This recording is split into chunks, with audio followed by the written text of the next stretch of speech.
In her most recent piece in the Wall Street Journal, she made the case for Elizabeth Warren, saying Warren is, quote, no socialist. And she joins us now. She's today's CNBC Closing Bell closer. Very good afternoon to you. Thanks for joining us. Thanks for having me. So actually, there's been two op-eds, January the 8th and January the 30th. Right. The first one was more broad, saying as a Republican, I want a Democrat to vote for, but you're unsure who.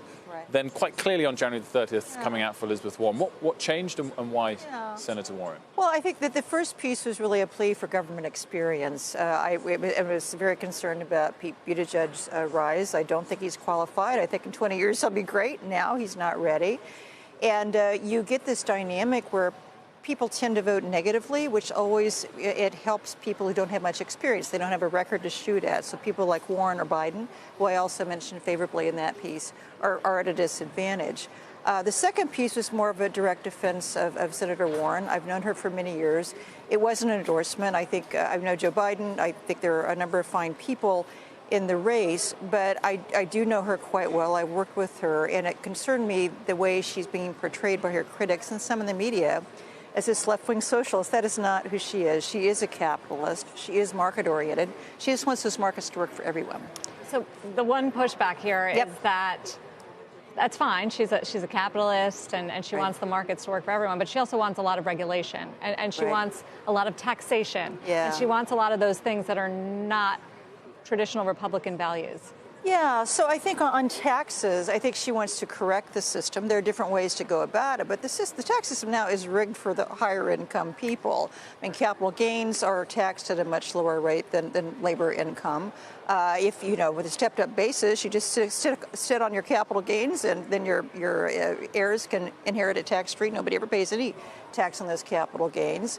So there are a lot of ways that currently favor the wealthy that have helped, incentivize these massive accumulations of wealth. If you never, if you do want to sit on it, if you never have to pay capital gains, if you just die and leave it to your heirs. So getting rid of, so there are different ways to approach that. But the point is these massive accumulations of wealth have been facilitated by a current tax code, which she is trying to correct. The wealth tax is one piece of that. There may be other approaches, but she's absolutely right in tackling that core problem. Transaction tax, higher corporate tax, a wealth tax, an exit tax. Yeah. Well, I think she's also. I think she's also a realist. Well, this idea that taxing investment income at a higher rate is going to slow economic growth.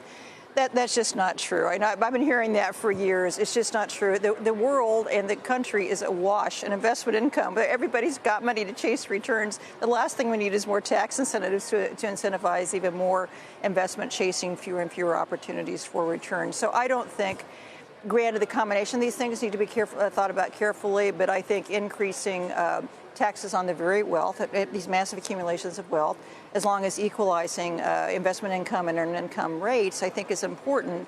We did that. I'm a Republican, so I worked in the Senate in 1986 when they did the tax reform bill under Reagan, and actually those rates were equalized at 28%. So this is not necessarily a partisan issue. It's really a fairness issue. Of the candidates on the stage tonight, the one that, of course, was once a Republican is Mayor Bloomberg.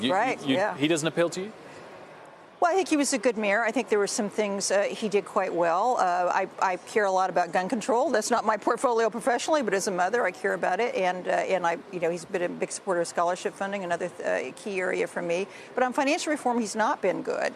I mean, I had a personal experience with it when I was chairing of the FDIC. He was really pushing us to implement these European, this agreement called Basel II, which would have really lowered big bank capital requirements. We had to fight him. We had to fight Chuck Schumer. We had to fight a lot of people. But he was pushing for deregulation prior to the crisis. Then after the crisis, I didn't really hear him raise his voice to support reform. And in point of fact, he criticized Dodd-Frank.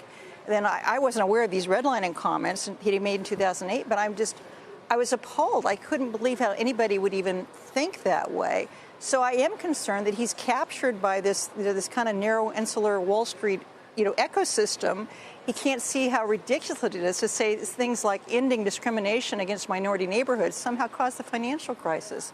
And that is what he said. He can say he didn't, but it is what he said. And it would be helpful for me if he would personally repudiate that, which I don't think he's done yet. What about Bernie Sanders? Oh, well, he's a socialist. So what do you make of the fact that, as his odds have gone up, the market has not seemed so concerned about him? And what do you think he would look like for this economy and market? There may be still some skepticism about whether he can really win. I'm skeptical that even if he did win, how much he would accomplish, because he doesn't have a strong record in the Senate. He's not been somebody who's built a lot of relationships and has sponsored and moved a lot of legislation. So that may be part of it, too, a perception. Even if he could win, he really wouldn't have the skill set and relationships to do much with it. A quick banking question, if I may, to round things off. 5,000 or so FDIC insured banks at the moment. What will the number be in 10 years' time? Or 5 years' time? Boy, that's a really good question. We're starting to see some movement for fintechs getting bank charters now. And I think that's a good thing. I mean, I don't think you want regulatory arbitrage. You don't want special rules for fintechs. But if they want to become banks and have the same regulation, I think that's good. And more competition is better. I do think that for the smaller banks, fintechs or community banks in particular, regulators need to be mindful of not putting undue regulatory burdens on them. I'm not sure that's always been the case. That will fuel consolidation and shrink the number, which I don't think is a good thing. I think a larger number of banks. But do you not think there will be a lot of shrinkage? Well, the regulatory cost, I think, it has already forced some consolidation. It could be more, but I think there's some new players coming on the scenes too. And actually, in this area, I think some adjustment in terms of how we approach community banks, it has been too heavy-handed. They didn't have anything to do with the financial crisis. They're not perfect. They had nothing to do with 2008, and they kind of got caught in that web, which was unfortunate.